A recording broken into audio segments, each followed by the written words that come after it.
The Christmas lights were still blinking on the porch when I saw her through the kitchen window. My mother stood at the sink washing dishes with the kind of mechanical rhythm that comes from wanting to disappear into routine. The left side of her face was swollen and dark purple spread from her cheekbone to her temple like spilled wine on linen. She wore her reading glasses even though she wasn't reading anything.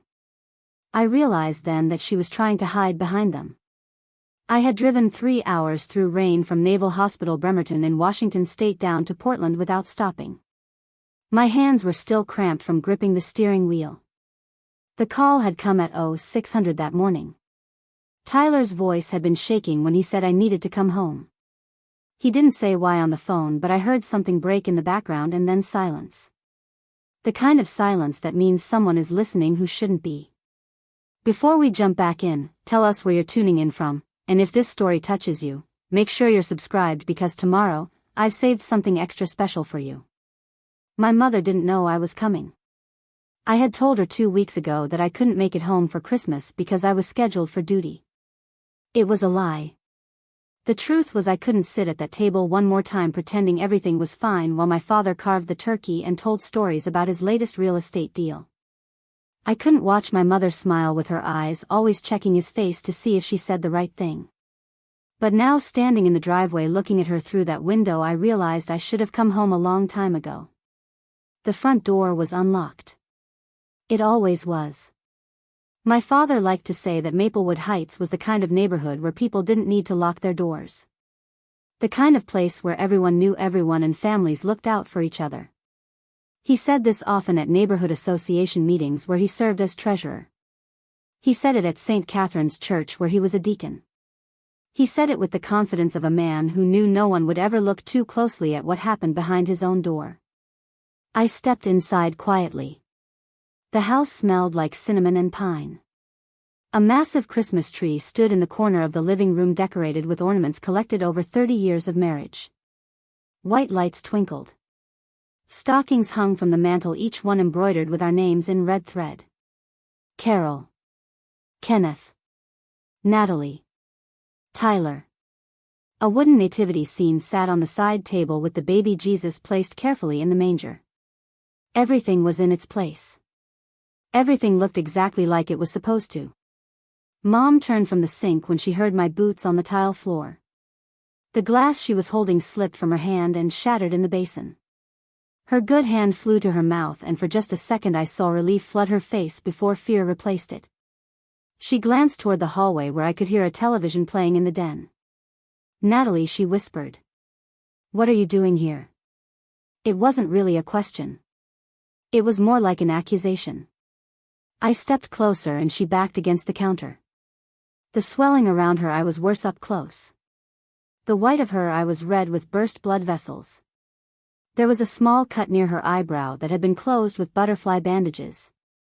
I recognized the application. Someone who knew basic first aid had done it. Probably her. What happened? I said quietly. She touched her face reflexively then dropped her hand. Oh, this. I fell yesterday. You know how clumsy I am. I was bringing boxes down from the attic for Christmas decorations and I missed the bottom step. Went right into the corner of the hallway table. Can you believe it? She laughed, but it came out hollow and rehearsed. I had heard this laugh before. I had heard it when she explained away a sprained wrist as a gardening accident. I had heard it when she wore long sleeves in summer and said she was just cold-natured. I had heard it my whole life and I had let myself believe it because believing it was easier than facing what it meant if I didn't. Mom, I said. Please. Her eyes filled but she blinked the tears back. Natalie, don't. Just don't. Your father is in the den and Tyler will be home soon. We're having Christmas Eve dinner tonight. Your grandmother is coming and Aunt Diane. Everything is ready. I made your favorite pie. Cherry. I thought you weren't coming but now you're here and that's wonderful. Everything is wonderful. She turned back to the sink and started picking up the pieces of broken glass with her bare hands. Her fingers were shaking. I reached out and gently took her wrist. She flinched. When I turned her hand over I saw the bruises on the underside of her forearm. 4 oval marks like fingerprints pressed deep into her skin. Recent. Maybe from last night. Maybe from this morning. He did this, I said. It wasn't a question. She pulled her hand away and wrapped her arms around herself. You don't understand. You're never here. You don't see how hard he works. The stress he's under. The business has been difficult and people don't appreciate what he does for this community. He provides for this family. He built this house. He put you through college before you joined the Navy. He paid for Tyler's school even though Tyler dropped out. Your father is a good man, Natalie. He just gets overwhelmed sometimes. Overwhelmed, I repeated. Mom, look at your face. It was an accident, she said firmly. And I don't want to talk about it. Not today. Not on Christmas Eve. Do you understand me? Before I could answer, I heard footsteps in the hallway. Heavy and deliberate. My father appeared in the doorway of the kitchen wearing khaki pants and a pressed button-down shirt. His silver hair was combed neatly and his face had the kind of tan that comes from golf courses and vacation homes. He looked at me without surprise, as if he had known I was there the whole time. Maybe he had. Maybe he had been listening from the den waiting to see what I would do. Natalie, he said. His voice was warm and measured. The voice he used in business meetings and church services. This is a surprise.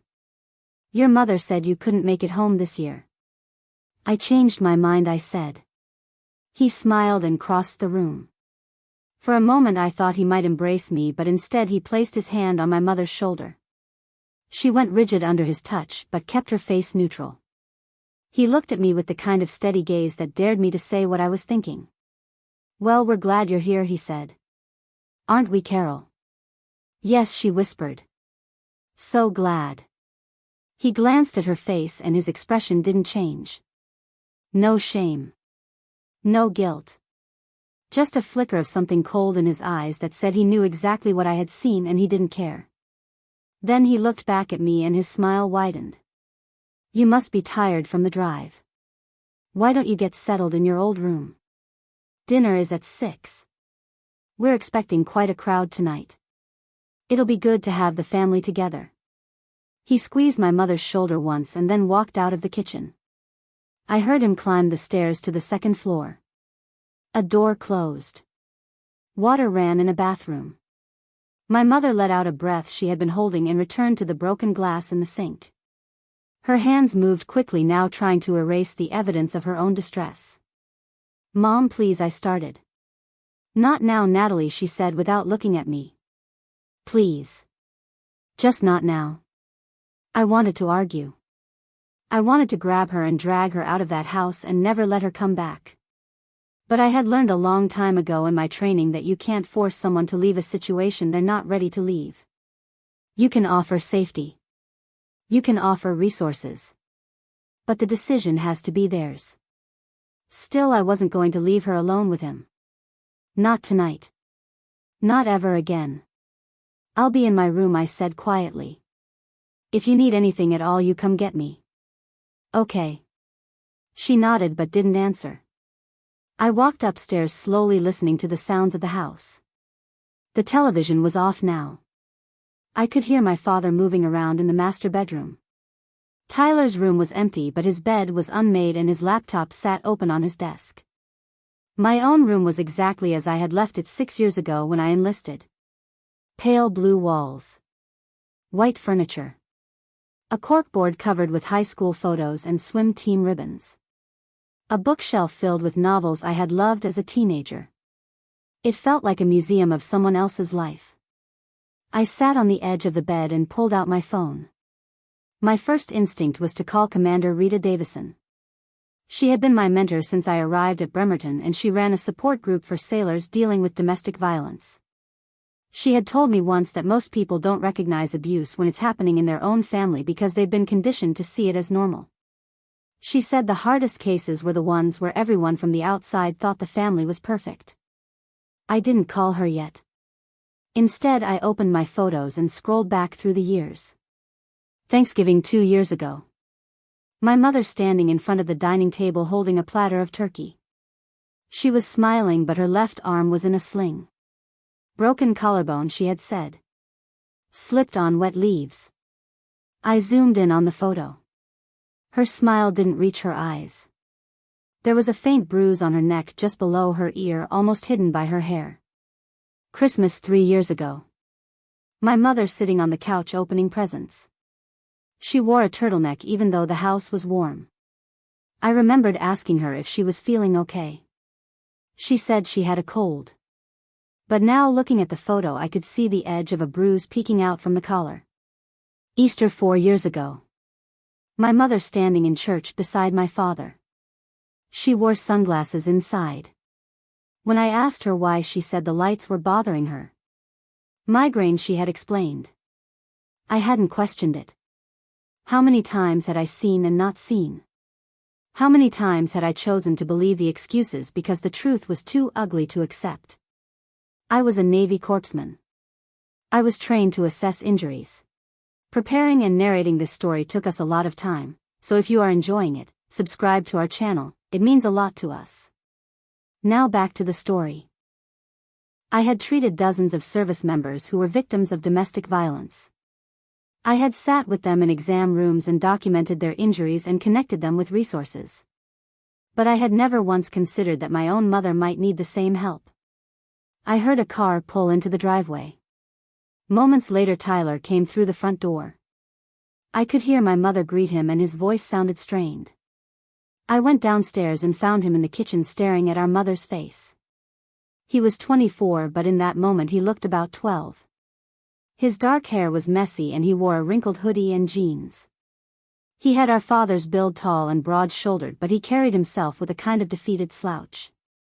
"Hey Nat," he said when he saw me. "Thanks for coming." We went out to the back porch where we could talk without being heard.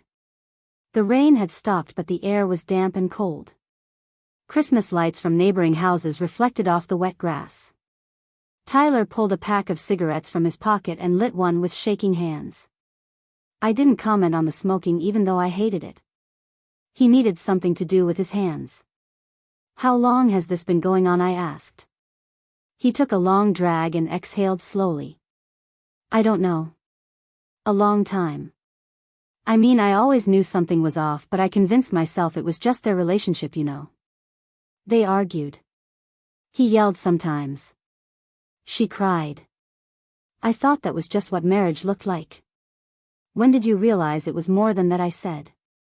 Tyler looked at me and his eyes were red. "A few months ago. I came home early from work and heard them upstairs. He was screaming at her about something, I couldn't even tell what. Then I heard a crash. When I went up there she was on the floor and he was standing over her. He told me she had tripped. She backed him up. Said she lost her balance. But Nat, I saw his face. He wasn't upset. He wasn't worried. He just looked annoyed that I had interrupted. "Why didn't you call me?" I asked. He laughed bitterly. "And say what?" "Hey sis, I think Dad might be hitting Mom, but I'm not sure, and they both deny it, and I still live in their house and eat their food and I don't have anywhere else to go." "What were you going to do? You're 3 hours away. You've got your own life." "I could have helped," I said. How Tyler shot back. "You've been gone for 6 years. You barely come home. Every time you do visit you can't wait to leave. Don't act like you didn't know something was wrong. You knew. We both knew. We just didn't want to deal with it." His words stung because they were true. I had left. I had joined the Navy partly because I wanted to serve, but also because I wanted to escape. I had felt the tension in this house my whole childhood. I had watched my mother shrink herself to avoid confrontation. I had heard my father's voice turn cold when he didn't get his way. I had seen the way she jumped when he came home. But I had told myself it was just his personality. He was demanding. He had high standards. That wasn't the same as abuse. Except it was. "What happened last night?" I asked quietly. Tyler dropped his cigarette and crushed it under his shoe. He found out she had opened a separate bank account. Just a small one. She had been putting aside a little money each month from the grocery budget. She said she wanted to have something of her own. He went ballistic. Started screaming about how she was stealing from him.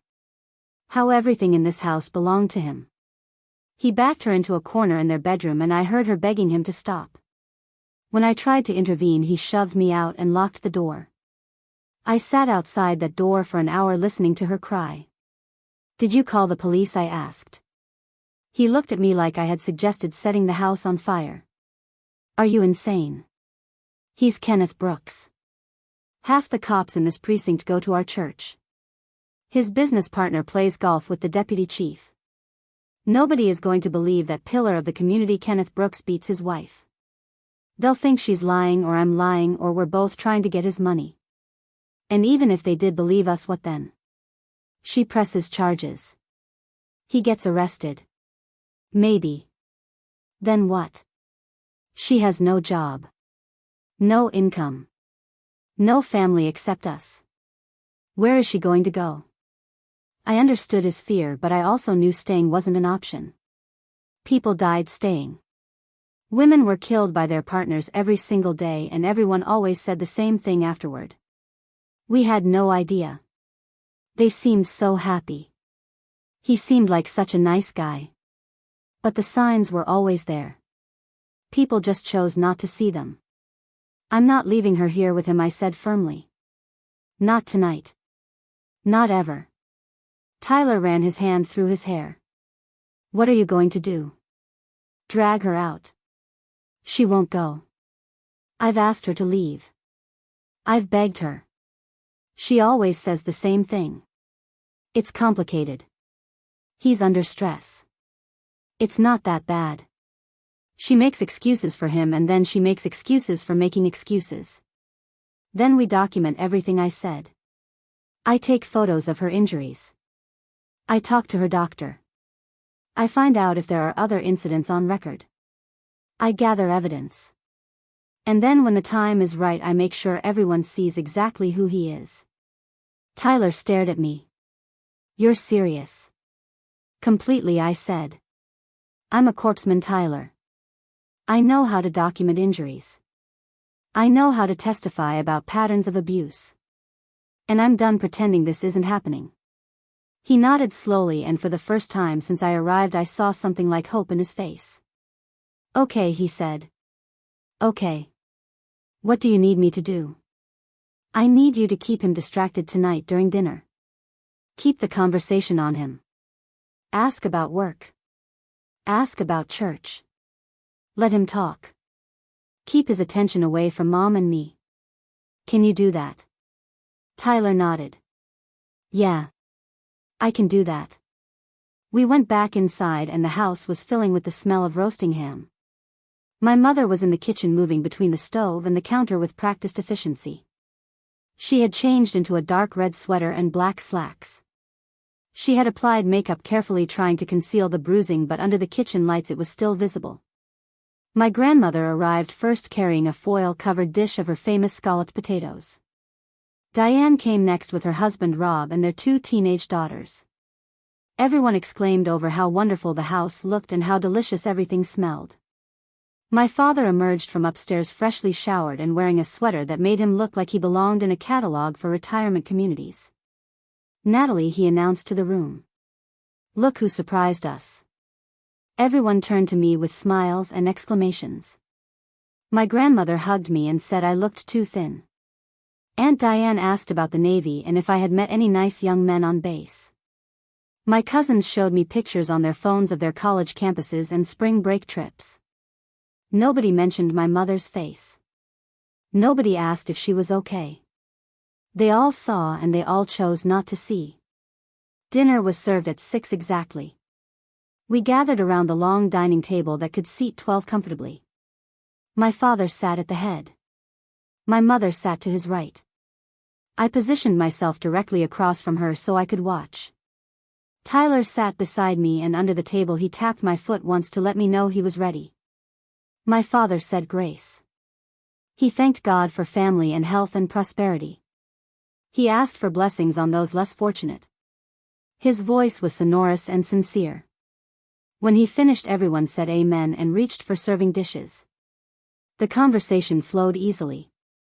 My father talked about a new development project on the east side.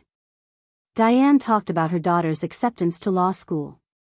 My grandmother complained about her bridge club. I ate mechanically and watched my mother. She barely touched her food. She refilled glasses and passed dishes and asked people if they needed anything, but she didn't eat. Every few minutes she glanced at my father's face, checking his mood like someone checking the weather for storms. Halfway through the meal my father's phone buzzed. He glanced at it and frowned. Then he excused himself and stepped into the hallway to take a call. The moment he left the room, my mother's shoulders dropped slightly. She took a sip of water. Tyler caught my eye and nodded toward her. I knew I didn't have much time. Mom, I said quietly. I need to ask you something.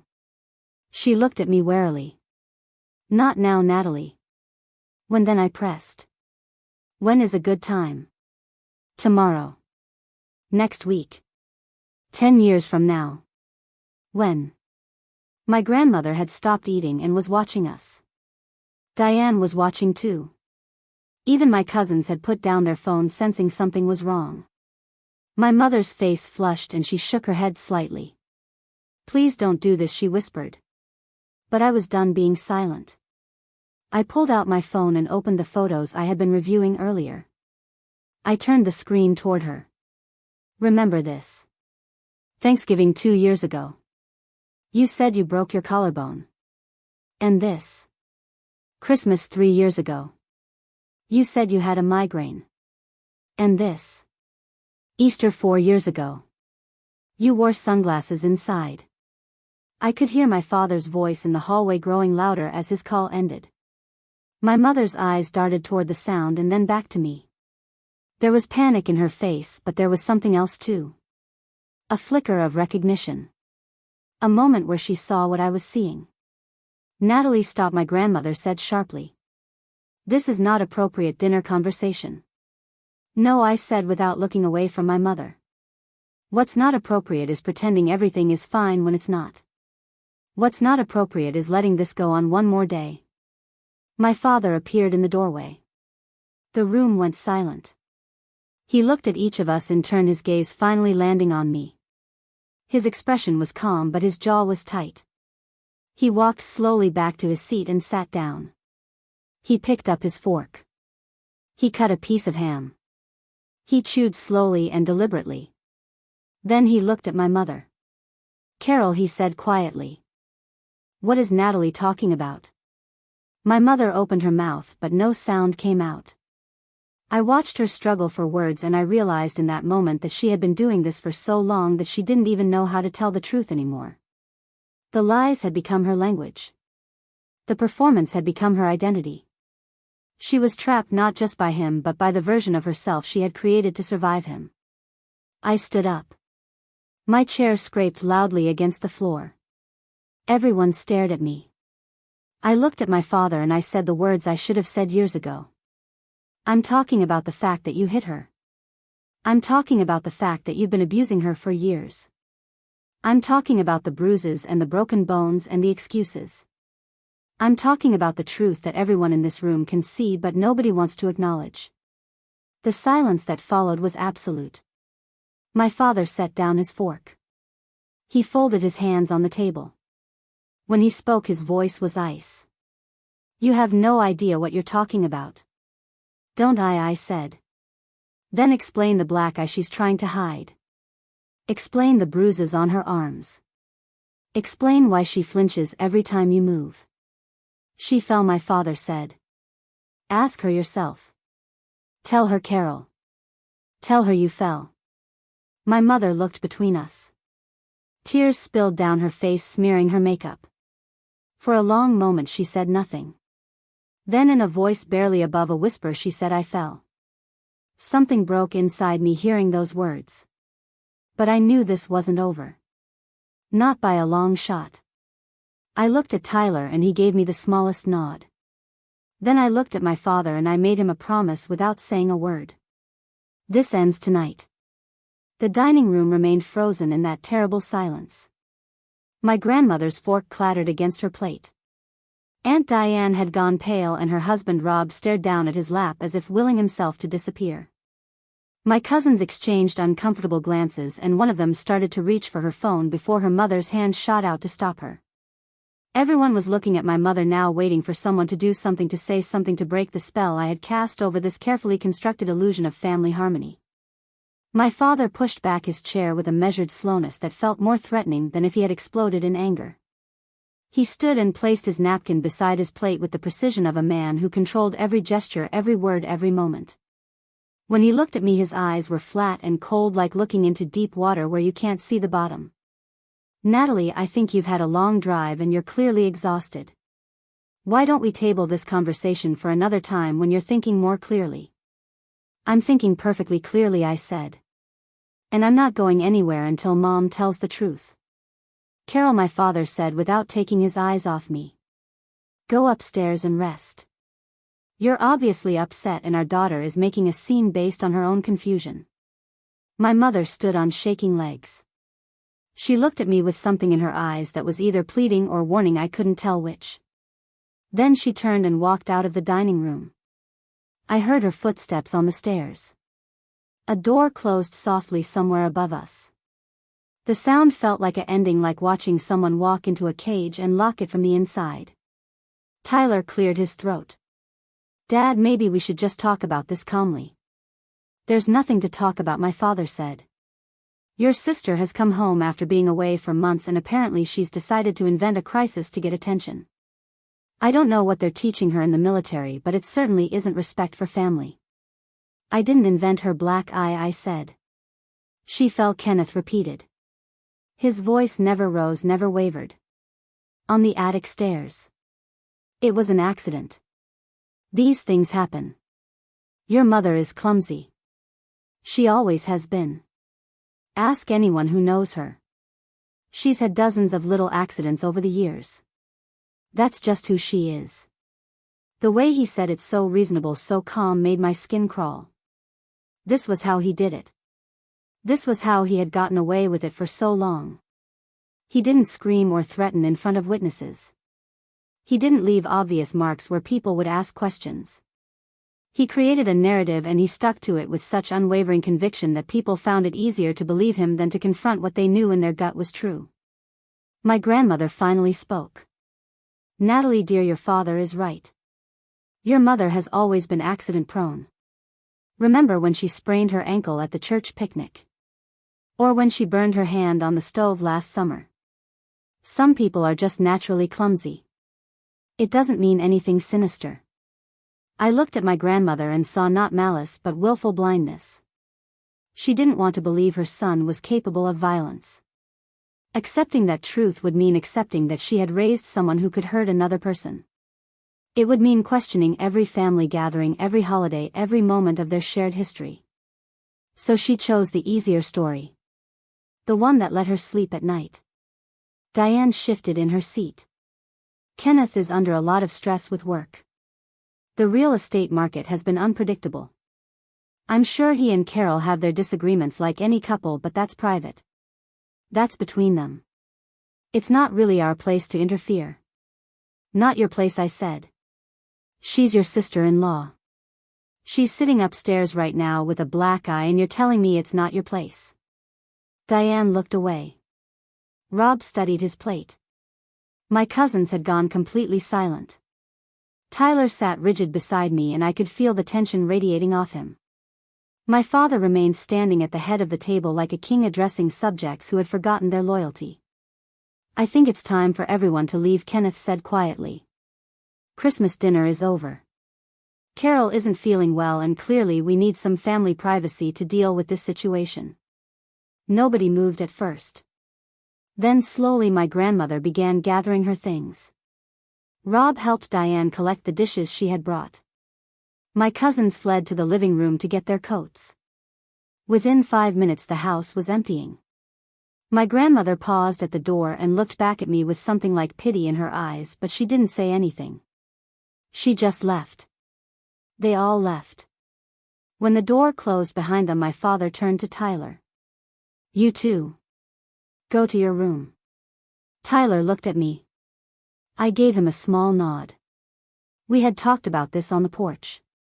If things went wrong tonight, if my father tried to separate us, Tyler was supposed to go to his room and start recording everything he could hear through the walls. We needed evidence. We needed documentation. We needed something that couldn't be explained away as clumsiness or stress or misunderstanding. Tyler disappeared upstairs, and then it was just my father and me standing in the dining room among the ruins of Christmas Eve dinner. The candles were still burning. The food was getting cold. The Christmas tree lights blinked steadily in the next room, casting red and green shadows across the walls. "You have no idea what you've just done," my father said. His voice was still calm, but there was an edge to it now. A sharpness that cut through the air between us. "You come into my house after months away. You insult me in front of my family.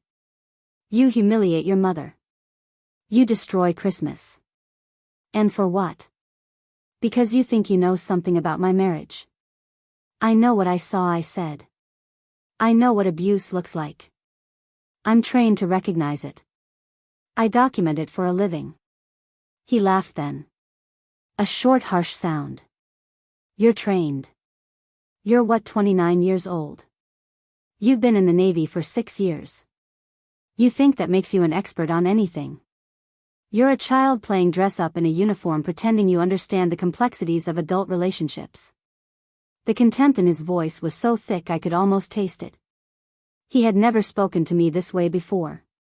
In public he was always proud of my service. He told people at church that his daughter was serving her country. He showed pictures of me in uniform. But now, alone in this room with no audience to perform for, the mask had come off completely. "Your mother and I have been married for 32 years, Kenneth continued. We've built a life together. We've raised 2 children. We've created a home and a reputation in this community. Do you think I'm going to let you destroy that with your accusations and your photographs and your self-righteous moral crusade?" "I'm not trying to destroy anything," I said. "I'm trying to help her." "She doesn't need your help," he said. "She needs you to mind your own business and go back to your base and let us live our lives." "What if I don't?" I said. "What if I call the police right now? And tell them what he said? That your mother fell down the stairs. That she's had accidents. The police know me, Natalie. I've donated to their benevolent fund. I've supported their community programs. Half the officers in this city have bought homes through my company. Do you think they're going to take your word over mine?" He was right, and we both knew it. This was a small city. People knew each other. Reputations mattered. My father had spent decades building his image as a pillar of the community. He had money and influence and connections. I was just his daughter who had been gone for years, making accusations that would be easy to dismiss as family drama or misplaced concern. But I had something he didn't expect. I had been documenting everything since the moment I arrived. I had taken photographs of my mother's injuries. I had recorded video of the bruises on her arms. I had screenshots of the photos from previous years showing patterns of injury that were impossible to explain as simple accidents. And most importantly, I had my training. I knew how to write medical reports. I knew how to testify. I knew the language that courts and police and prosecutors understood. "Maybe they won't believe me today," I said. "But eventually they will. Because this doesn't stop here. This doesn't end with me going back to base and pretending everything is fine. I'm going to make sure everyone knows what you are." My father took a step toward me. For the first time I saw real anger flash across his face. "You threatening me?" "I'm promising you," I said. "If you ever touch her again, I will make it my mission to destroy everything you've built. Your reputation. Your business. Your standing in the church. All of it. I will stand in front of anyone who will listen, and I will tell them the truth about who you really are." We stood there staring at each other. The house was so quiet I could hear the furnace clicking on in the basement. Somewhere upstairs a floorboard creaked. My father's jaw worked as if he was chewing on words he wanted to say but couldn't. Finally he stepped back. "Get out of my house," he said quietly. "No," I said. "I'm not leaving her alone with you." "Then I'll call the police myself," Kenneth said. "And I'll tell them my daughter is trespassing and refusing to leave and making wild accusations and causing a disturbance. We'll see who they believe." "Call them," I said. "Please. I'd love to have this conversation with the police on record." He stared at me for another long moment. Then he turned and walked upstairs. I heard his footsteps in the hallway. A door opened and closed. I waited listening, but there were no raised voices, no sounds of confrontation. Just silence. I found Tyler in his room with his phone pressed against the heating vent that connected to the master bedroom above. He looked up when I came in and shook his head. "Nothing," he whispered. "They're not talking. I can hear her crying, but that's it." I sat down on his bed and tried to think. My hands were shaking from adrenaline. I had just accused my father of domestic violence in front of his entire family. I had threatened him. I had drawn a line in the sand. And now what? He was right that calling the police tonight would probably go nowhere. My mother would deny everything. He would charm the officers. They would leave, and then what? I would go back to base and she would be alone with him and he would be angrier than ever. "I need to talk to her," I said. "Alone. Can you keep him distracted?" "How?" Tyler said. "He's not going to just let you walk into their bedroom." "Then I'll wait until he comes out," I said. "He has to eventually. He'll need to use the bathroom or get water or something. When he does, I'll go in." We waited. An hour passed. Then another. I could hear the television in the master bedroom playing low. Around midnight the house settled into that deep quiet that comes after everyone has given up pretending they're going to sleep. I was sitting on the floor in the hallway when I heard the bedroom door open. My father emerged in pajama pants and a t-shirt. He saw me sitting there and froze. "Move," he said. "No," I said. "I will physically remove you from this house," Kenneth said. "Try it," I replied. "See what happens when a Navy corpsman defends herself against an aggressor. See how that looks in a police report." He stood there for a long moment weighing his options. Then he turned and went into the bathroom at the end of the hall. The moment the door closed, I slipped into the master bedroom. My mother was lying in bed with her back to the door. The lamp on her nightstand was on and I could see she was holding a tissue. Her shoulders were shaking silently. "Mom," I whispered. "Please look at me." She didn't move. "Go away, Natalie." "I can help you," I said. "I can get you out of here. Tonight. Right now. We can go to the police station. We can file a report. We can get a protective order. There are resources. There are shelters. You don't have to stay here." "Yes, I do," she said. Her voice was muffled by the pillow. "You don't understand. I have nowhere else to go. I have no job. No money. No family who will take me in. Your grandmother thinks I'm making things up. Your aunt thinks I'm exaggerating. Even if I left, where would I go? What would I do?" "You could stay with me," I said. "On base. Or we could find you an apartment. I have savings. Tyler has some money. We can figure it out." She finally turned over to look at me. Her face was swollen from crying. The black eye looked even worse in the dim light. She looked so tired. Not just physically tired, but tired in her soul. Like she had been carrying a weight for so long that she couldn't remember what it felt like to stand up straight. And then what she said. "He'll come after me. He'll tell everyone I'm unstable. He'll freeze the bank accounts. He'll turn the church against me. He'll make my life hell, Natalie. At least here I know what to expect. I know how to manage him.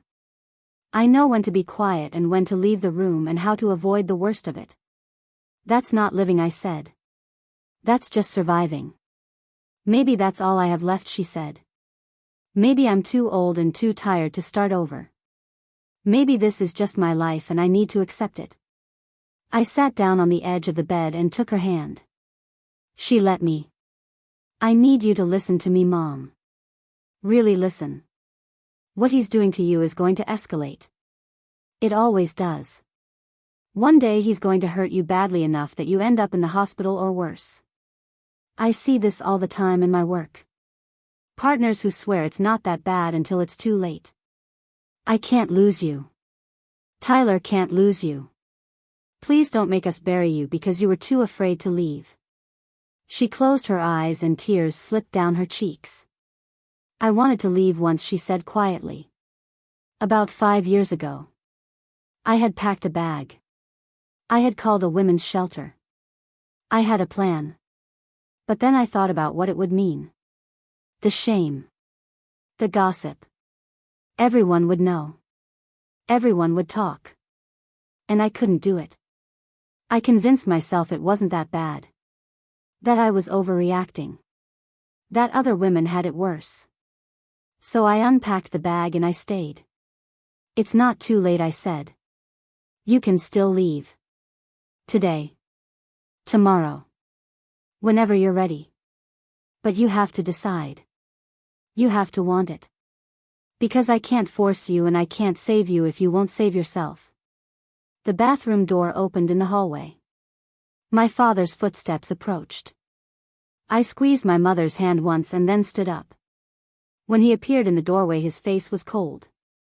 Out, he said. I looked at my mother one more time. Think about what I said. Please. Then I left.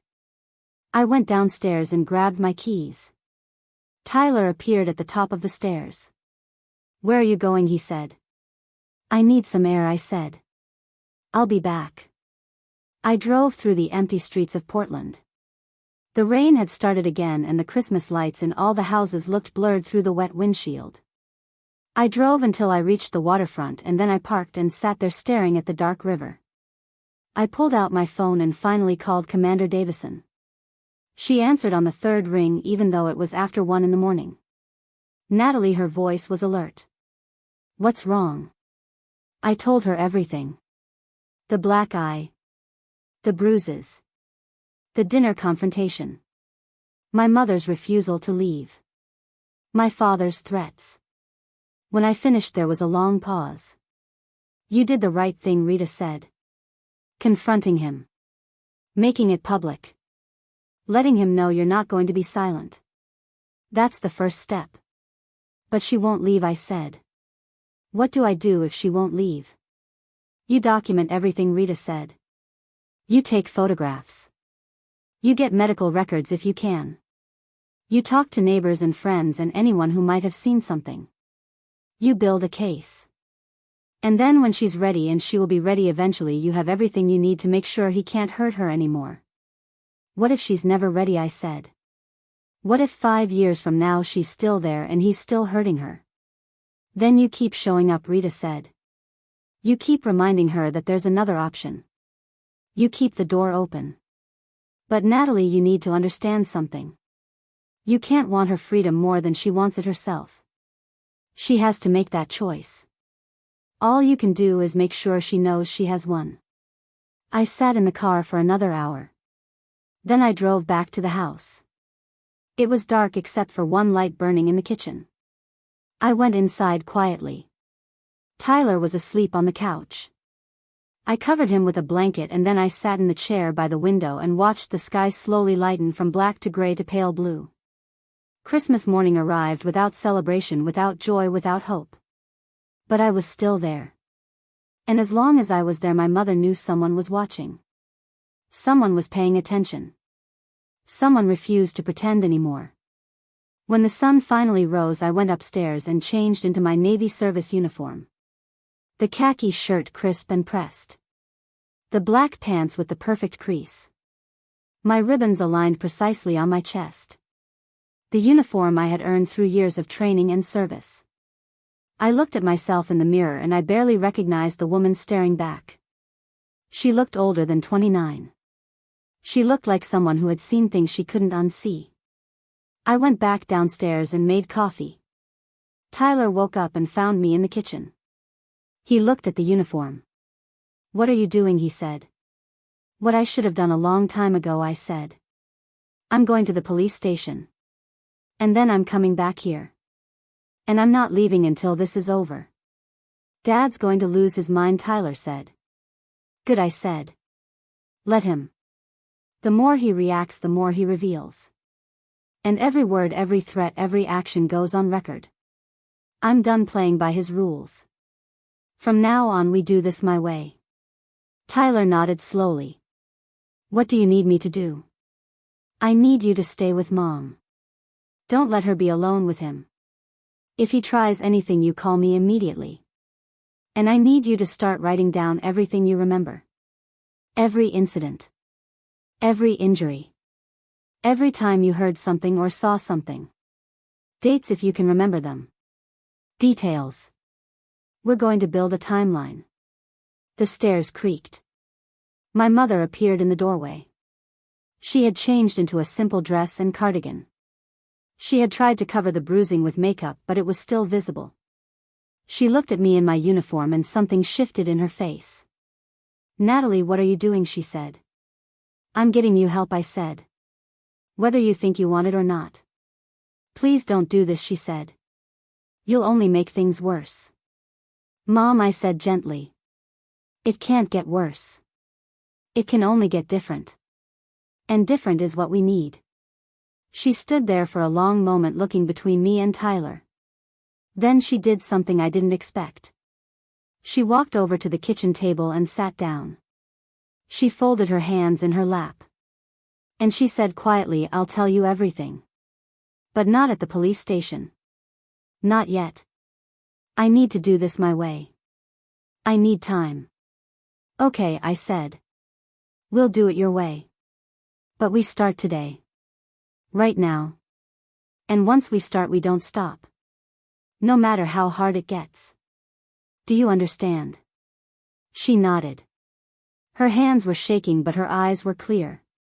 For the first time since I had arrived home, I saw not fear in her face, but something else. Something that looked almost like determination. It was small and fragile and barely there. But it was something. And for now that had to be enough. My mother sat across from me at the kitchen table with a cup of tea she hadn't touched growing cold between her hands. Tyler had positioned himself near the doorway where he could see both the stairs and the front entrance. We had maybe an hour before my father woke up. Maybe less. The house felt different in the early morning light. Less like a home and more like a crime scene waiting to be processed. "I need you to tell me about the first time," I said. "Not the first accident. The first time he hit you." My mother's fingers tightened around the mug. Her knuckles went white. She stared at the surface of the tea as if she might find the words floating there. When she finally spoke, her voice was so quiet I had to lean forward to hear her. "It was 3 months after we got married. We were living in that apartment on Hawthorne Street. The one with the yellow kitchen. You wouldn't remember it. We moved before you were born. He came home from work angry about something with a client. A deal that had fallen through. I had made pot roast for dinner. He said it was overcooked. He said I never paid attention. He said I was careless. I tried to apologize, but he kept going. His voice got louder and louder, and I felt myself getting smaller and smaller. Then he picked up his plate and threw it against the wall. The ceramic shattered everywhere. I started crying and he grabbed my arm. He squeezed so hard I thought my bones would snap. He told me to stop being dramatic. He told me to clean up the mess. So I did. I cleaned up the pot roast and the broken plate, and I told myself it was my fault for overcooking the meat. I told myself he was under stress. I told myself it wouldn't happen again. But it did, I said. She nodded. 2 weeks later. Then a month after that. Then more frequently. It became a pattern. Something would set him off. Work. Money. Something I said or didn't say. Something I did or didn't do. And he would explode. Sometimes it was just yelling. Sometimes he would break things. Sometimes he would grab me or push me or corner me against a wall. And every time afterward he would apologize. He would bring me flowers. He would take me to dinner. He would promise it would never happen again. And I wanted so badly to believe him that I convinced myself each time was the last time. When did it get worse? I asked. After you were born, she said. I had postpartum depression.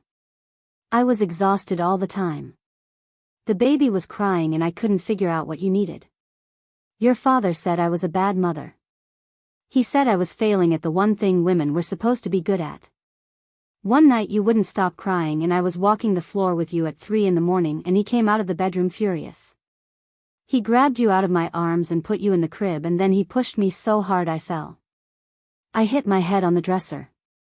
When I came to, he was holding you and you had finally stopped crying and he looked at me like I was worthless. He said, "See. Even the baby knows you're incompetent." Tyler made a sound from the doorway. Something between a gasp and a growl. My mother didn't look at him. She kept her eyes on the tea. Did you tell anyone? I asked. Did you go to a doctor? I went to the emergency room, she said. I told them I slipped on a wet floor. They believed me. Why wouldn't they? I was a young mother with a new baby. Sleep deprived. Clumsy. It made sense. And your father came with me. He held my hand. He talked to the doctors. He was so concerned, so caring. They probably thought he was the perfect husband. The pattern was becoming clear. My father had spent 3 decades perfecting his performance. He knew exactly how to present himself in public.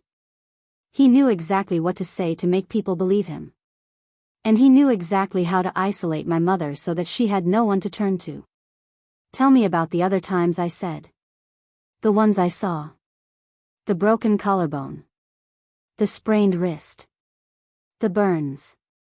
She went through them one by one. The collarbone had happened after an argument about money. She had questioned one of his business expenses and he had shoved her down the basement stairs. The sprained wrist had happened when she tried to leave once. She had packed a suitcase and made it to the front door before he caught her. He twisted her arm behind her back until something popped. The burn on her hand had been deliberate.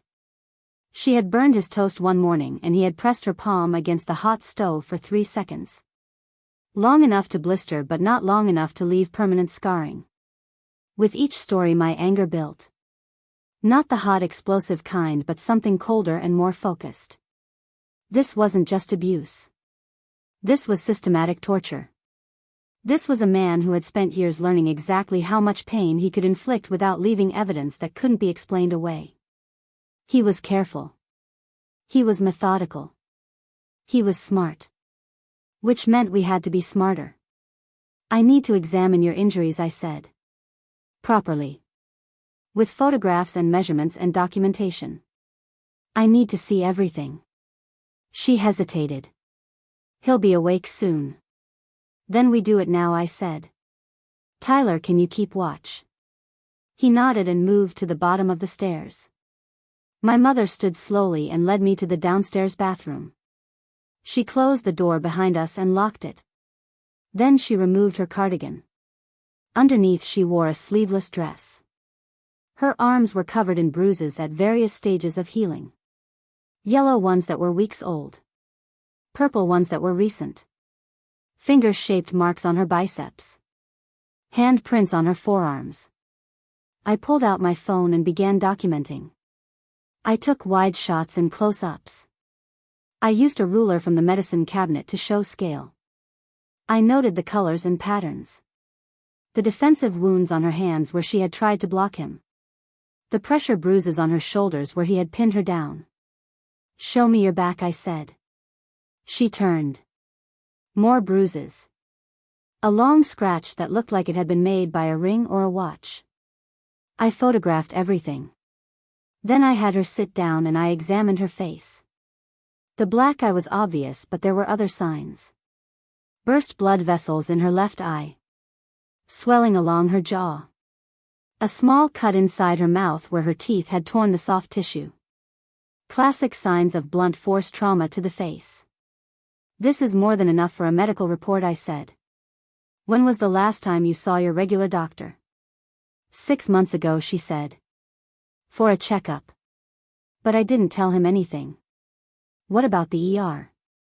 How many times have you been there in the past 5 years? She thought for a moment. Maybe 7 or 8 times. Different hospitals. I didn't want to go to the same place too often. That was smart, I said. But also tragic. Do you remember which hospitals? She listed them. 3 different emergency rooms in the Portland metro area. 1 urgent care clinic. I made notes of everything. Medical records would be crucial. Every visit where she claimed to have fallen or tripped or burned herself would establish a pattern. Doctors were trained to recognize signs of domestic violence even when patients denied it. There would be notes in her files. Observations. Concerns. Maybe even direct questions about safety at home. There was a creak from upstairs. We both froze. Footsteps crossed the bedroom floor above us. A door opened. The bathroom upstairs. Water ran. My mother's breathing quickened. Get dressed, I whispered. Act normal. She pulled her cardigan back on and checked her face in the mirror. She adjusted her hair to cover as much of the bruising as possible. I unlocked the door and we stepped out into the hallway. Tyler was still at the base of the stairs. He held up 3 fingers. 3 minutes until my father would come down. We moved quickly back to the kitchen. My mother busied herself at the stove making breakfast. I sat at the table and opened my laptop. Tyler took his position by the window. My father appeared right on schedule. He was dressed for the day in slacks and a button-down shirt. His hair was damp from the shower. He looked at the 3 of us with the kind of casual suspicion that comes from knowing something is happening but not quite knowing what. Good morning, he said. His voice was neutral. Merry Christmas. Merry Christmas, we all replied in unison. The words felt obscene. He poured himself coffee and sat down at the head of the table. He opened the newspaper that had been delivered to the front step. He read in silence while my mother cooked. The normalcy of it was surreal. This was how he operated. He pretended yesterday hadn't happened. He pretended there was nothing wrong. He expected all of us to do the same. And for years we had. Carol, he said without looking up from the paper. We're expected at your mother's house this afternoon. For Christmas dinner. I assume you'll be ready by 2. My mother's hand trembled as she flipped a pancake. Yes, Kenneth. Good, he said. He turned a page. And Natalie, I trust you'll be heading back to base today. I'm sure they need you back on duty. I looked at him. His face was calm.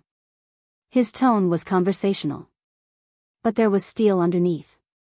This was a test. He was asserting control. Establishing that nothing had changed. That he was still in charge. Actually, I said. I took emergency leave. I'll be here for the next 2 weeks. His hand stilled on the newspaper. He looked up at me. The muscle in his jaw twitched. 2 weeks. That's right, I said. I thought Mom could use the help. And it's been a while since I spent real time at home. We sat there looking at each other. A silent war of wills. He knew what I was doing. I knew he knew. And he knew I wasn't going to back down. Finally he folded the newspaper and stood. How thoughtful, he said. His voice dripped with sarcasm. I'm sure your mother appreciates the help. Though I can't imagine what you think needs to be done around here. Everything is perfectly fine. He walked out of the kitchen. A moment later I heard the front door open and close. His car started in the driveway. He was leaving. Going somewhere. Maybe to his office. Maybe to the golf course. Maybe to meet with his business partner to strategize about how to handle his troublesome daughter. I didn't care where he went as long as he wasn't here. The moment his car pulled away, my mother sank into a chair. Tyler exhaled loudly. I closed my laptop and looked at both of them. We have a window, I said. Maybe a few hours. Maybe the whole day. We need to use it. Mom, I need you to gather documents. Bank statements. Insurance papers. Medical records if you have any here. Property deeds. Anything that shows what assets exist and what's in whose name. Tyler, I need you to go through the house and look for anything that might be useful. Does Dad keep a safe? Does he have a home office with files? Does he write things down? Tyler nodded. He has an office upstairs. He keeps it locked, but I know where the key is. Good, I said. Start there. Look for anything financial. Anything legal. And look for anything that might be evidence. Does he keep a journal? Does he save emails? Does he have a computer we can access? He has a laptop, my mother said. He takes it with him usually, but sometimes he leaves it in his office. Check for that too, I told Tyler. If you find it, don't turn it on. Just bring it to me. And both of you, if you find anything that looks important, photograph it before you move it. We need to be able to prove it was here. They both stood and scattered. I could hear Tyler running up the stairs. My mother went to the master bedroom. I stayed in the kitchen and pulled up a map on my phone. I marked the locations of the 3 hospitals she had mentioned. Then I started making calls. The first hospital was Mercy General. I identified myself as a Navy corpsman and explained that I needed to request medical records for Carol Brooks. The woman on the phone was polite but firm. They would need written authorization from the patient. I had anticipated this. I had my mother come to the phone and verbally authorize the release. They said the records would be ready in 3 to 5 business days. I asked if there was any way to expedite that given the circumstances. The woman's tone changed slightly. Circumstances, she asked. I told her I was documenting suspected domestic violence. There was a pause. Then she said she would see what she could do. I called the other 2 hospitals and the urgent care clinic. Same process. Same responses. By the time I finished, my mother had returned with a shoebox full of papers. Tyler came down carrying a laptop and a stack of file folders. We spread everything out on the dining room table. Bank statements going back 5 years. Investment portfolios. Life insurance policies with my mother listed as the beneficiary. Property deeds for the house and a vacation cabin I didn't even know they owned. Credit card statements showing my father's spending habits. Receipts for expensive dinners and golf memberships and hotel stays. Some of the hotel stays were in Portland. Local. That caught my attention. Why would he stay at a hotel in his own city, I said. My mother looked at the receipts. I don't know. He said he was traveling for work. Tyler pulled up a calendar on his phone. Cross-referenced the dates. Were you home on these nights? My mother checked. Yes. I was here. He said he had business trips. Seattle. San Francisco. But these hotels are downtown Portland. I photographed every receipt. This could be evidence of an affair. Or it could be evidence that he was leaving the house to avoid her. Either way, it showed a pattern of deception. We kept sorting. Tyler found bank statements that showed large cash withdrawals. Thousands of dollars taken out over the past year with no explanation. My mother had no idea where that money had gone. Then I opened the laptop. It wasn't password protected. Either my father was careless or he never expected anyone to look. I went straight to his email. Hundreds of messages. I started searching for keywords. Carol. Tyler. Natalie. Marriage. Divorce. Attorney. The search for attorney returned 3 emails from a law firm. I opened them. They were correspondence about estate planning and asset protection. One email from 6 months ago discussed strategies for shielding assets in the event of a divorce. My father had been preparing. He had been planning for the possibility that my mother might leave. And he had been making sure she would walk away with as little as possible. I photographed every email. Then I searched his documents folder. Spreadsheets showing household expenses. A budget that showed every dollar my mother spent on groceries and utilities. He had been tracking her spending. Monitoring it. Controlling it. I found a document titled Carol Incidents. I opened it. My hand started shaking. It was a log. Dates and times and brief descriptions. November 3rd, Carol was disrespectful during dinner with clients. November 18th, Carol questioned my business decision. Required correction. December 2nd, Carol attempted to access joint account without permission. Addressed the issue. Each entry was clinical. Detached. Like he was documenting employee performance reviews. Except the employee was his wife and the corrections were violence. Tyler looked over my shoulder and went pale. Jesus Christ, he whispered. This is evidence, I said. This is him admitting to abuse. He's documenting it himself. Why would he do that? My mother asked. Why would he write it down? Because he doesn't think he's doing anything wrong, I said. He thinks he's justified. He thinks she needs to be corrected. He's so convinced of his own righteousness that he's keeping records like this as normal household management. I copied the entire documents folder onto a USB drive. Then I went through his browser history. More searches that made my stomach turn. How to discipline a difficult wife. How to maintain control in a marriage. Legal rights of husbands. And then searches that were even more disturbing. How long does bruising take to heal? How to explain injuries to doctors. He had been researching. Planning. Making sure he knew exactly how far he could go without getting caught. We spent 3 hours going through everything. By the time we finished, we had a picture of financial control, emotional manipulation, and documented violence. We had medical records on the way. We had photographs of injuries. We had my father's own words admitting to abuse. We had enough to build a case. Maybe not enough to guarantee a conviction, but enough to get a protective order. Enough to get my mother to safety. Enough to start the process of holding him accountable. My mother sat staring at all the evidence spread across the table. She looked overwhelmed. Shocked. As if seeing it all laid out like this made it real in a way it hadn't been before. When it was just happening to her day after day, she could compartmentalize it. She could tell herself it wasn't that bad.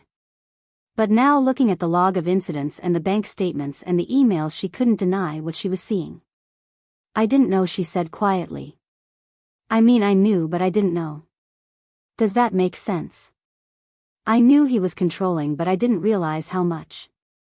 I knew he hurt me, but I didn't realize he was planning it. Documenting it. I thought it was just anger. Just losing his temper. But this is calculated. This is deliberate. This is who he is. Yes, I said. This is who he is. And now we have proof. What do we do with it? She asked. We take it to the police, I said. Today. Right now. We file a report. We request a protective order. We start the legal process. And then we get you somewhere safe. She looked at me with fear in her eyes. If I do this, there's no going back. He'll never forgive me. He'll fight me on everything. The divorce will be ugly. Everyone will know. Everyone will talk. Let them talk, I said. Let him fight. You have truth on your side. You have evidence. You have me and Tyler. You're not alone in this anymore. She sat there for a long time. I watched the war happening inside her. The part that was terrified. The part that wanted to run. The part that had been trained for 3 decades to protect him, to make excuses for him, to put his needs above her own safety. But there was another part too. Smaller. Quieter. The part that remembered who she was before she married him. The part that was tired of being afraid. The part that wanted to live without checking his face to see what mood he was in. Finally she nodded. Okay, she said. Okay, let's go. We gathered everything into boxes. The documents. The laptop. The USB drive with all the photos and files. Tyler helped carry it all to my car. We were loading the last box when my mother stopped suddenly. She was looking at the house. The white Craftsman with the perfect lawn and the Christmas wreath on the door. The house where she had raised her children. The house where she had spent 30 years trying to be good enough. I thought I would be sad, she said. Leaving. But I'm not. I'm just tired. Then let's go, I said. Let's end this. We drove to the police station in silence. It was Christmas afternoon. The streets were mostly empty. Families were inside opening presents and eating dinner and pretending everything was perfect. Just like we had pretended for so long. But we were done pretending. We were done protecting a man who had never protected us. We were done being silent. The station was quiet when we walked in. A sergeant sat at the front desk reading something on his computer. He looked up when we entered. He saw my uniform first. Then he saw my mother's face. His expression changed from mild curiosity to professional alertness. How can I help you? He asked. My mother stepped forward. She was shaking but her voice was steady. My name is Carol Brooks. I need to report a domestic violence incident. Multiple incidents. Years of abuse. And I need protection from my husband. The sergeant stood immediately. He called for Detective James Wu, who appeared a few minutes later. Wu was in his late 30s with kind eyes and a no-nonsense demeanor. He led us to an interview room and closed the door. He looked at my mother and then at me and then at Tyler. Tell me everything, he said. Start from the beginning. And she did. For the next 2 hours my mother told her story. Every incident she could remember. Every injury. Every threat. Every moment of fear. Wu took notes. He asked clarifying questions. He was patient and professional, and he never once made her feel like she was wasting his time. When she finished, he looked at the evidence we had brought. The photographs. The documents. The laptop. The log my father had kept. Wu's face remained neutral, but I saw his jaw tighten when he read the log. This is substantial, he said. This is very strong evidence. Mrs. Brooks, I want you to know that you did the right thing coming here. I'm going to start an investigation immediately. I'm going to recommend an emergency protective order. And I'm going to make sure you have resources for safe housing and legal support. What happens next? My mother asked. Wu explained the process. They would open a case. They would interview my father. They would collect additional evidence. They would work with the district attorney's office to determine what charges to file. It would take time. It wouldn't be easy. But they would do everything in their power to keep her safe. And my husband, my mother said. What will he do when he finds out? He'll be angry, Wu said honestly. Men like your husband don't like losing control. You need to be prepared for that. You need to stay somewhere he can't find you. Do you have somewhere to go? She can stay with me on base, I said. Or we can arrange shelter placement. Base is good, Wu said. Out of his immediate reach. And I'm guessing he won't try anything stupid with military police around. We spent another hour filling out paperwork. By the time we left the station it was getting dark. Christmas evening. We drove back to the house to pack essentials. My father's car wasn't in the driveway, but I knew we didn't have much time. We moved quickly. My mother threw clothes into suitcases. Tyler grabbed his laptop and some personal items. I collected documents and medications and anything else we might need. We were almost finished when headlights swept across the living room window. My father's car. He was home. We all froze. The front door opened. My father stepped inside. He saw the suitcases. He saw us standing there. And his face transformed into something I had never seen before. Pure rage. My father stood in the doorway with his keys still in his hand. His eyes moved from the suitcases to my mother to me to Tyler and back to the suitcases. The silence stretched thin like ice about to crack. Then he stepped inside and closed the door behind him with a careful precision that was somehow more frightening than if he had slammed it. "Going somewhere," he said. His voice was calm. Almost conversational. But there was something underneath it that made the hair on the back of my neck stand up. My mother opened her mouth but no words came out. Tyler moved closer to her, instinctively positioning himself between her and our father. I stayed where I was near the stairs, watching, calculating, ready. "I asked you a question," my father said. He set his keys on the entry table with deliberate slowness. "Where exactly do you think you're going, Carol?" "Away," my mother whispered. "I'm leaving Kenneth." He laughed. A short, sharp sound like breaking glass. "Leaving? You're leaving? And where would you go? You have no job. No money of your own. No family who would take you in. Your mother thinks you're being dramatic. Your sister thinks you're ungrateful. So where, Carol? Where do you think you can go that I won't find you?" "She has us," Tyler said. His voice shook, but he stood firm. "She has me and Natalie. And she's not staying here anymore." My father turned his attention to Tyler. The look he gave him was withering. You're 24 years old, living in my house, eating my food, failing at everything you touch. You think you can protect her?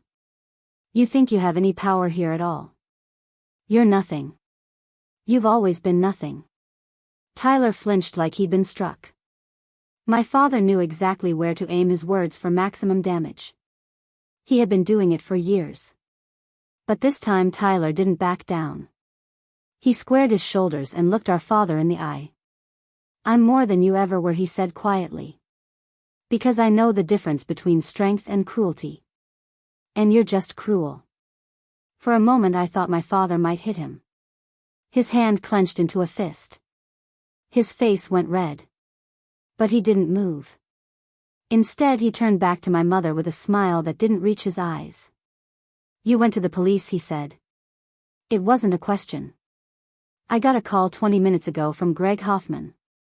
Apparently Detective Wu contacted him as part of an investigation. An investigation into me. His own business partner. Do you have any idea how humiliating that was, Carol? Do you have any idea what you've done?" "I've told the truth," my mother said. Her voice was stronger now. "I've told them everything. What you've done to me. For years. And I'm not taking it back. Everything I've done," my father repeated. "Everything I've done. I've given you a beautiful home. I've provided for you. I've put up with your incompetence, your anxiety, your constant need for reassurance. I've tolerated your failures as a wife and a mother. And this is how you repay me. By going to the police with lies." "They're not lies," I said. I stepped forward so I was standing beside my mother. "I've seen the evidence. I've documented her injuries. I've read your own log where you admitted to hurting her. You wrote it down yourself, Kenneth. You documented every time you hit her, every time you terrorized her. You kept records like you were proud of it." His eyes snapped to me. "That log was private. You had no right to access my computer. You had no right to abuse your wife," I shot back. "But here we are." He took a step toward me. Then another. We were face to face now. Close enough that I could see the veins pulsing in his temples. Close enough that I could smell the coffee on his breath. He was trying to intimidate me. Trying to make me back down the way my mother always had. But I was trained for confrontation. I had dealt with hostile patients and aggressive service members and dangerous situations. My father might have terrified his wife and son, but he didn't terrify me. "You think you're so smart," he said softly. "You think you've figured it all out. You show up here in your uniform like you're some kind of hero. But you're just a meddling child who doesn't understand adult relationships. Your mother and I have a complicated marriage. That's none of your business. It became my business when you gave her a black eye, I said. It became my business when you documented abuse in a file on your computer. It became my business when I took an oath to protect people who can't protect themselves. And I don't care if you're my father. I don't care about your reputation or your business or what people at church think. I care about stopping you from hurting her ever again. His hand shot out and grabbed my arm. His grip was tight enough to hurt. Tyler moved forward, but I held up my other hand to stop him. I looked at my father's hand on my arm. Then I looked at his face. I smiled. You're assaulting a member of the United States Navy, I said calmly. In front of witnesses.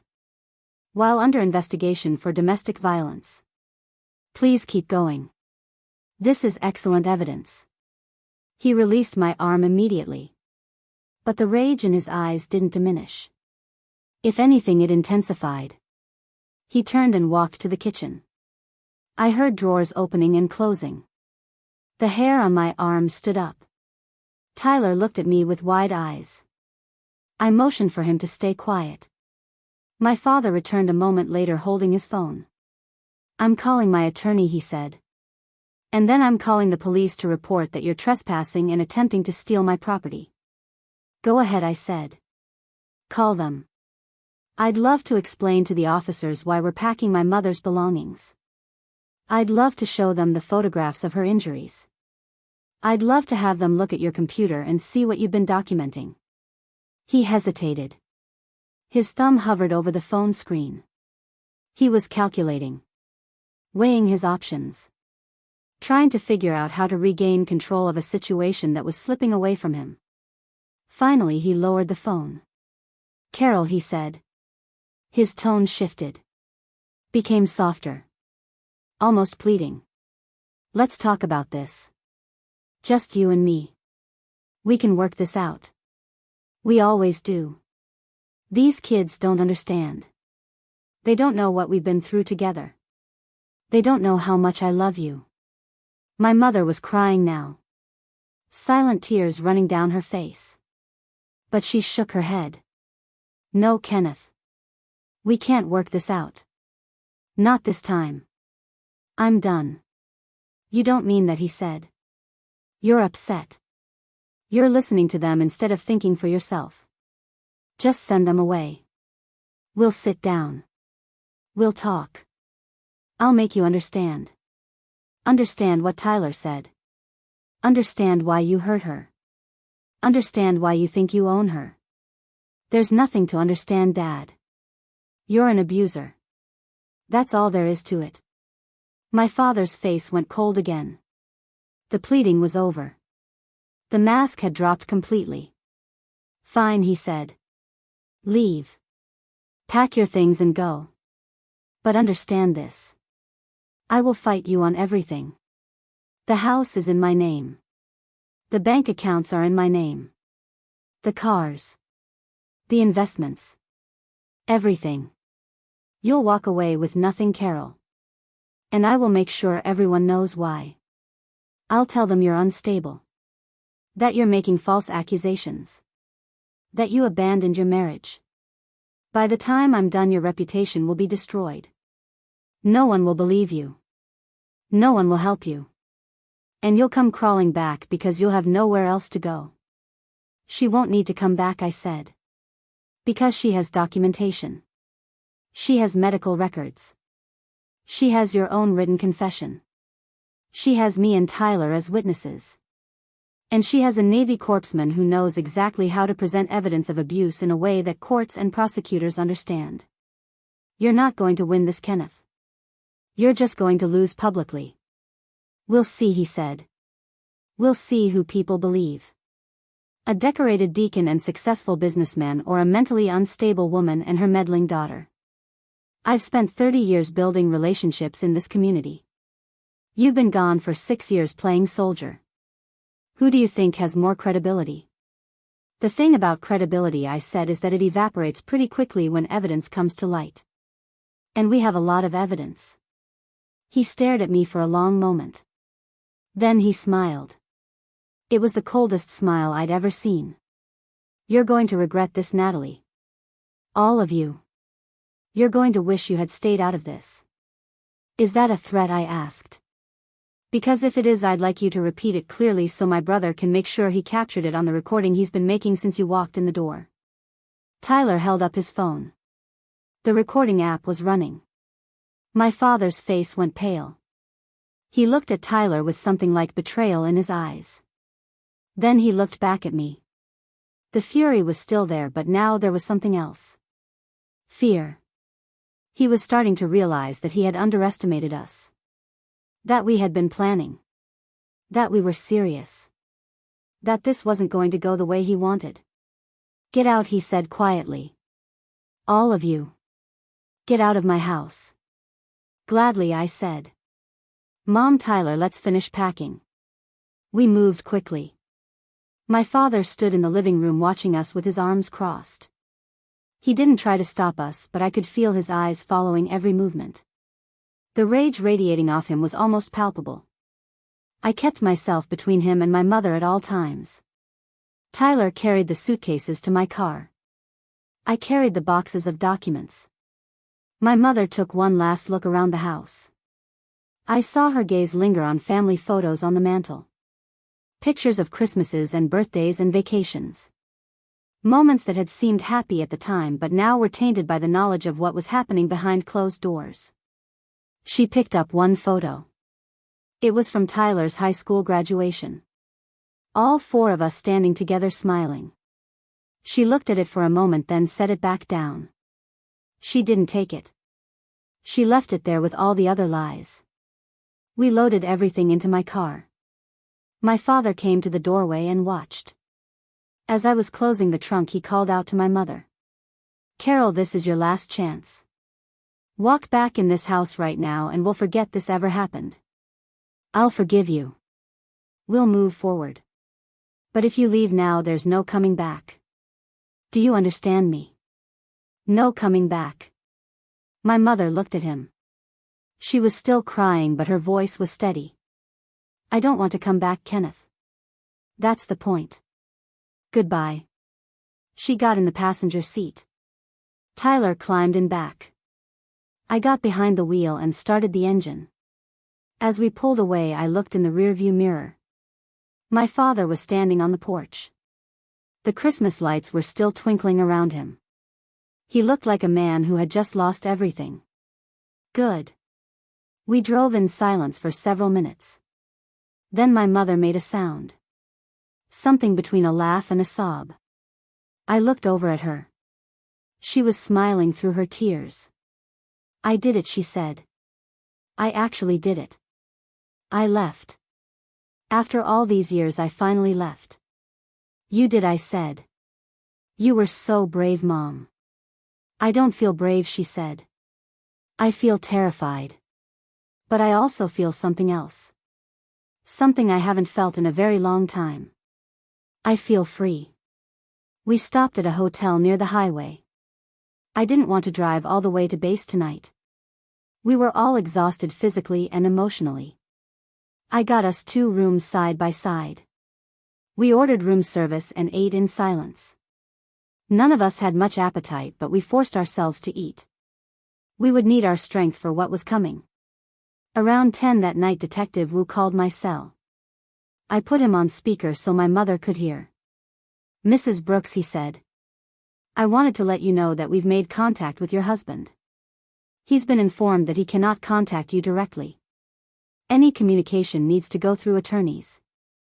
We've also processed the emergency protective order. It's been approved.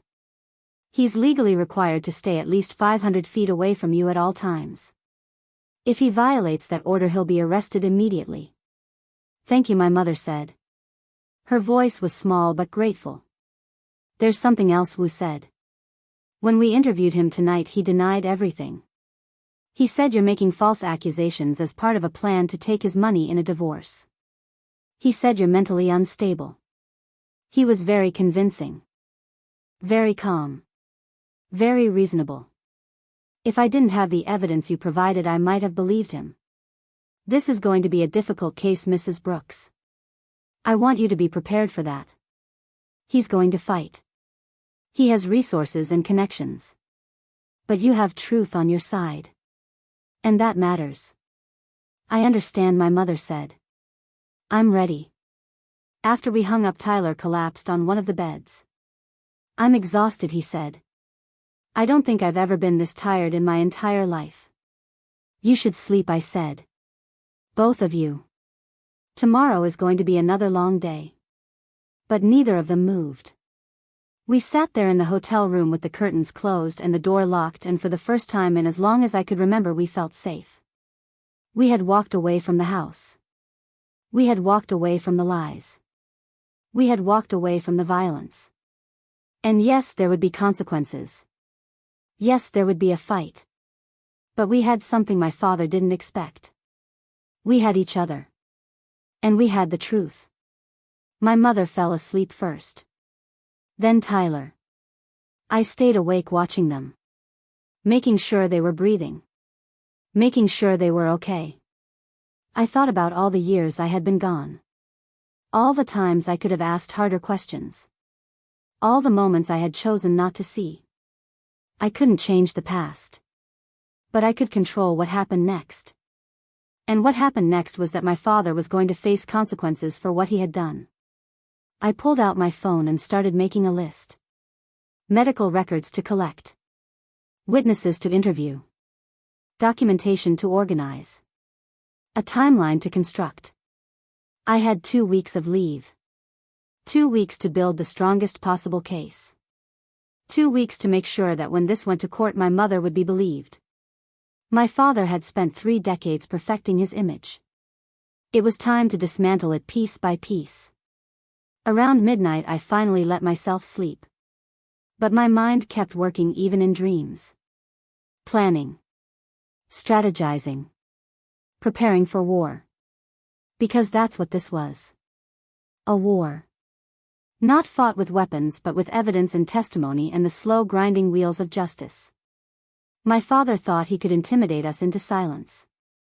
He thought his reputation would protect him. He thought wrong. The next morning we woke early. I drove my mother and Tyler to a legal aid clinic that Commander Davison had recommended.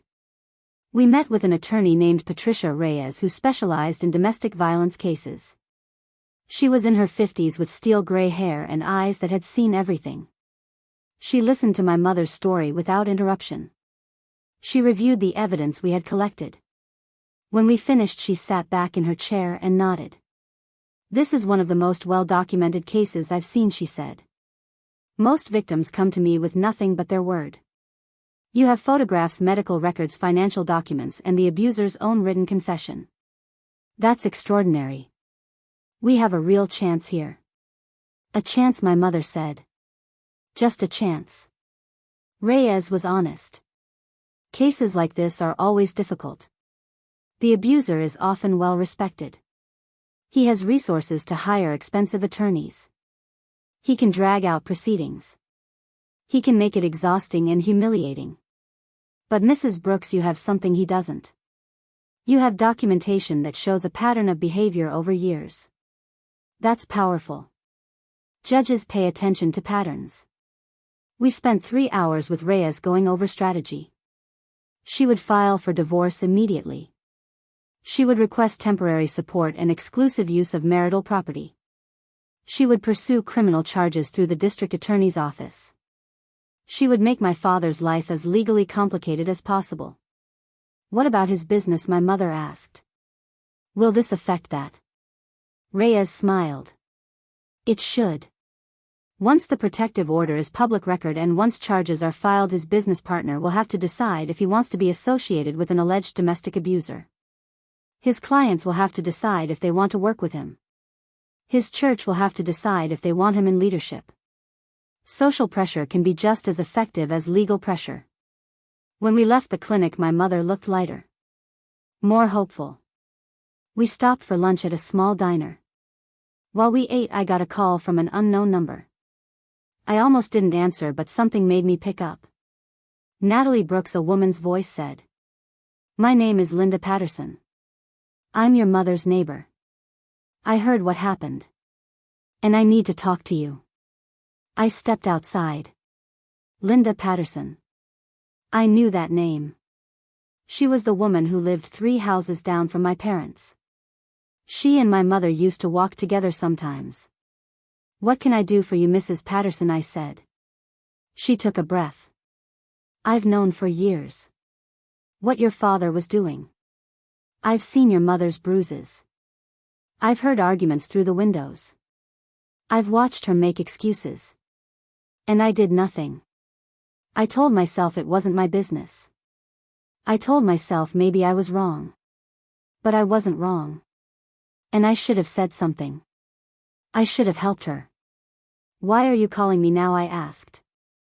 Because I want to help now, she said. I want to testify. I want to tell what I've seen. I have a journal. I started keeping it about 2 years ago. Every time I saw something concerning, I wrote it down. Dates, times, descriptions. I thought maybe someday I'd need it. And now that day is here. I felt something loosen in my chest. A witness. An outside observer who had been documenting abuse independently. This was huge. This was exactly what we needed. Mrs. Patterson, I said. Thank you. Thank you for calling. Can we meet? She gave me her address. I told my mother and Tyler what had happened. My mother started crying again, but this time they were tears of relief. Someone had seen. Someone had cared. Someone was willing to speak up. We drove to Linda Patterson's house that afternoon.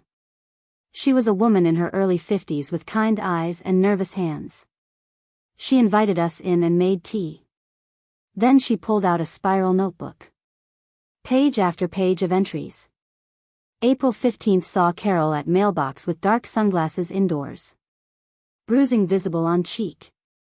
May 3rd heard raised voices from Brooke's house around 10 p.m. Carol crying. June 22nd Carol had bandage on hand. Said she burned it cooking but seemed frightened. My mother read through the entries with her hand over her mouth. All this time she whispered. You were paying attention. I should have done more, Linda said. I should have called the police. I should have offered help. I was a coward. You're helping now, my mother said. That's what matters.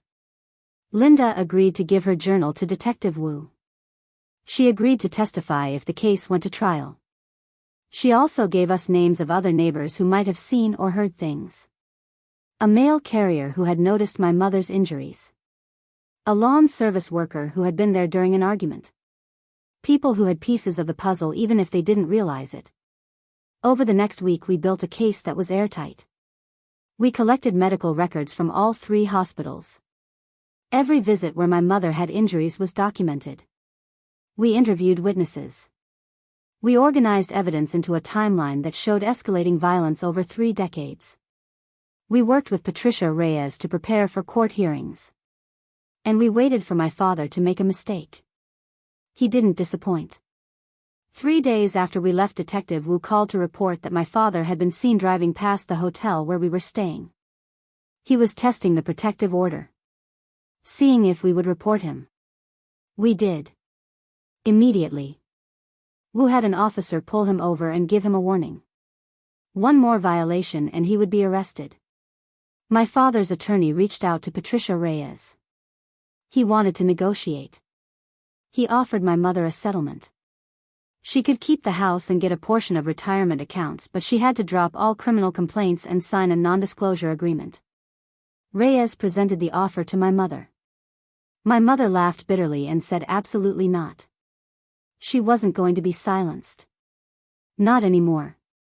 As word spread through the community, the reactions were mixed. Some people defended my father. They couldn't believe Kenneth Brooks' devoted husband and father could be capable of abuse. They said my mother must be exaggerating. They said there were 2 sides to every story. But others, people who had known my mother for years, started coming forward with their own stories. They remembered times when she had seemed withdrawn. Times when she had made strange excuses. Times when something had felt off. The picture that emerged was undeniable. This wasn't a one-time incident. This was a pattern of control and violence that had been hiding in plain sight. The district attorney's office formally filed charges. Assault. Domestic violence. Coercion. My father hired one of the most expensive defense attorneys in the state. The attorney immediately went on the offensive. He told reporters that Carol Brooks was a bitter wife trying to destroy her husband's reputation. He said there was no credible evidence. He said this was a case of he said she said. But he hadn't seen the evidence yet. And when he did, his tune would change. The preliminary hearing was scheduled for mid-January. I extended my leave to be there. Commander Davison understood completely. She told me that what I was doing mattered more than any duty assignment. That family came first, especially when you were fighting for someone's survival. The courtroom was smaller than I expected. Oak paneling and harsh fluorescent lights. My mother sat at the plaintiff's table beside Patricia Reyes, wearing a simple navy dress. Her hands were folded in her lap, but I could see them trembling. Tyler and I sat in the front row directly behind her. Across the aisle my father sat with his attorney, looking every bit the successful businessman in an expensive suit. His hair was perfectly styled. His expression was calm, almost bored. He glanced at my mother once with a look of profound disappointment, as if she was a child who had misbehaved. The judge was a woman in her 60s named Sandra Chin. She had a reputation for being tough but fair. She called the hearing to order and asked the prosecution to present their opening statement. The assistant district attorney stood and outlined the case. Decades of systematic abuse. Documented injuries. Financial control. Psychological manipulation. The defense attorney objected several times, calling it inflammatory and prejudicial. Judge Chen overruled him each time. Then the evidence was presented. Medical records showing injuries consistent with assault. Photographs of bruises in various stages of healing. Testimony from Dr. Helen Kowalski, the ER physician who had treated my mother multiple times and had noted in her record suspected domestic violence patient denies. Linda Patterson took the stand and read from her journal. Her voice shook, but she didn't back down. She described years of witnessing signs of abuse and doing nothing until now. The defense attorney tried to discredit her. He suggested she was a busybody with an overactive imagination. He implied she had a personal grudge against my father. But Linda held firm. She had documentation. She had dates and times. She had credibility that came from honesty and regret. Then Tyler testified. He described what he had witnessed over the years. The sounds from behind closed doors. The excuses. The fear in his mother's eyes. The night he had found her on the floor. The defense attorney tried to paint him as a disgruntled son who resented his father's success. Tyler looked the lawyer dead in the eye and said, "I don't resent success. I resent violence. There's a difference." When it was my mother's turn to testify, she walked to the stand with her head held high. She placed her hand on the Bible and swore to tell the truth. Then she told her story. Every detail. Every incident she could remember. The first time he hit her. The broken bones.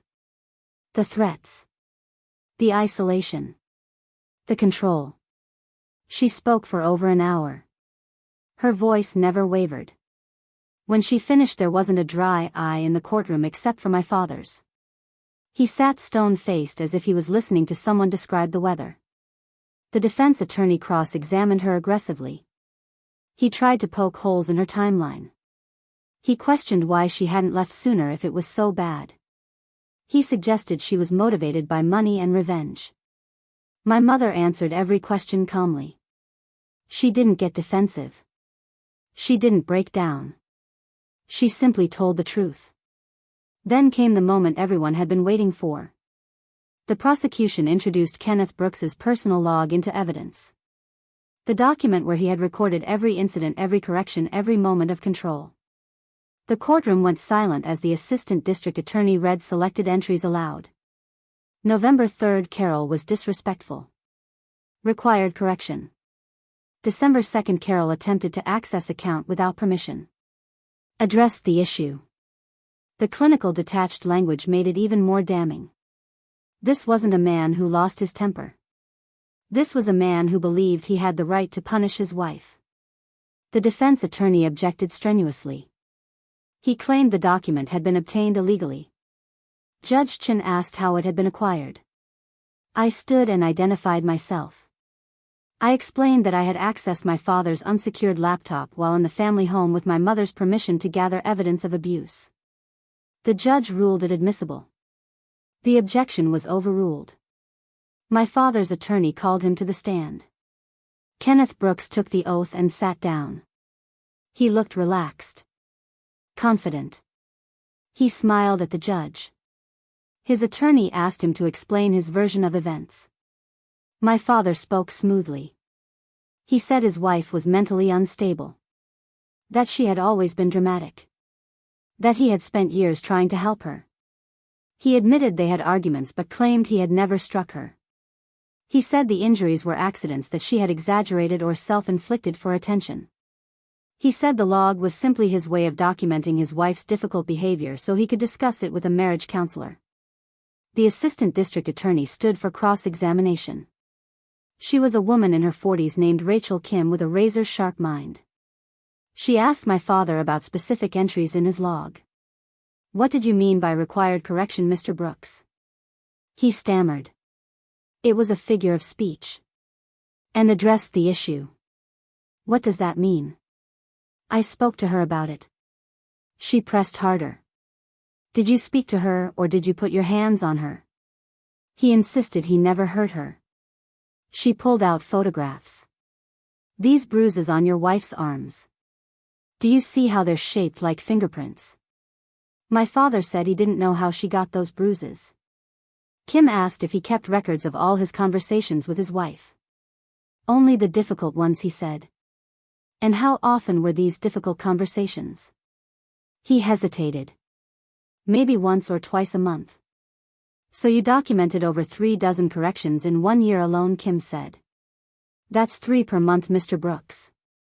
Were all of these just conversations? My father's composure began to crack. He became defensive. His answers grew shorter. He started contradicting himself. The judge watched him carefully. When Kim finished her cross-examination, my father looked shaken. The mask had slipped. The jury, if this went to trial, would see what we all saw. A man who was used to controlling the narrative but couldn't control the evidence. Judge Chen called a recess. When we reconvened, she delivered her ruling. Based on the evidence presented, I find sufficient cause to move forward with criminal charges against Kenneth Brooks. The protective order will remain in place indefinitely. Mr. Brooks, you are to have no contact, direct or indirect, with Carol Brooks. You are to surrender your passport. You will be fitted with a monitoring device to ensure compliance. Trial is set for April 15th. My father stood slowly. For the first time I saw real fear in his eyes. His attorney placed a hand on his shoulder, but he shook it off. He looked across the courtroom at my mother. She met his gaze without flinching. Then he looked at me. The hatred in his eyes was pure and undiluted. But I didn't care. He had lost. Not the war yet, but this battle. And every battle from here on out. Outside the courthouse, my mother collapsed into my arms. She was shaking, but she was also laughing. We did it, she kept saying. We actually did it.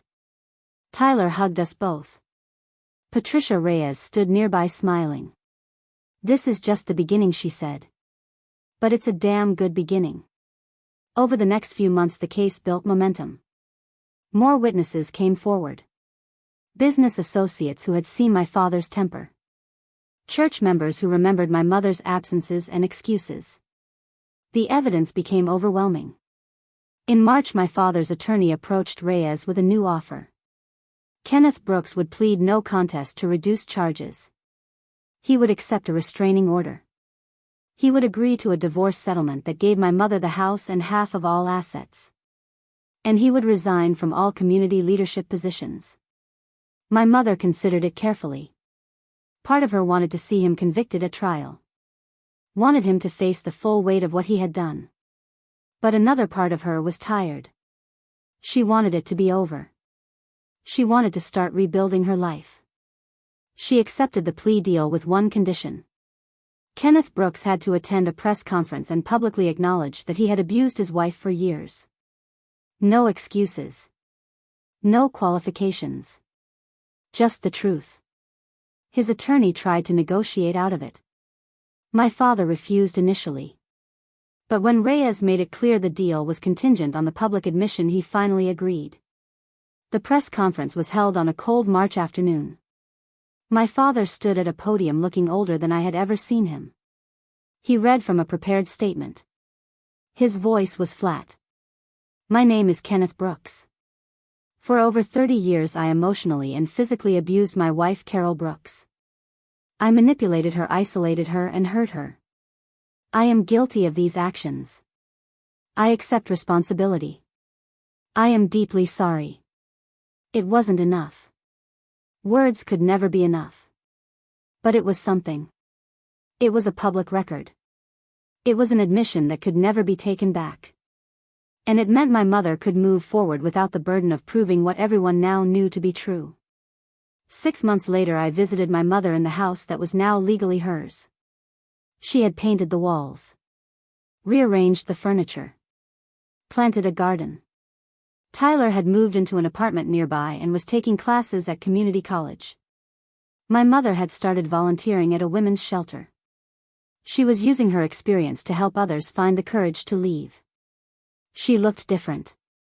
Lighter. Her smile reached her eyes now. We sat on the back porch drinking iced tea and watching the sun set. She asked about my work at the hospital. I told her about a young sailor I had treated who reminded me of her. A woman who had come in with injuries she claimed were from a training accident. I had documented everything carefully. I had given her resources. I had let her know someone was paying attention. You saved my life, Mom said quietly. You and Tyler. I don't know if I ever properly thanked you for that. You don't need to thank me, I said. You saved yourself. We just reminded you that you could. She reached over and took my hand. Her grip was strong. Steady. The hands of someone who had survived. Who had chosen to keep surviving.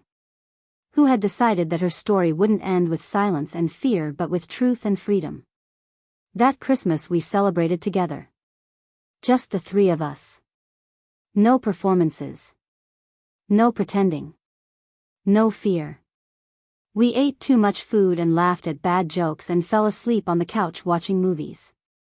It was ordinary. It was simple. It was everything. And when I put on my uniform to drive back to base, my mother walked me to the car. She hugged me tight. Thank you for coming home, she whispered. Thank you for seeing me. I always saw you, Mom, I said. I just didn't know how to help until now. As I drove away, I looked in the rearview mirror. She was standing in the driveway waving. The house behind her glowing with warm light. She was safe. She was free. And that was worth everything. Up next, you've got 2 more standout stories right on your screen. If this one hit the mark, you won't want to pass these up. Just click and check them out.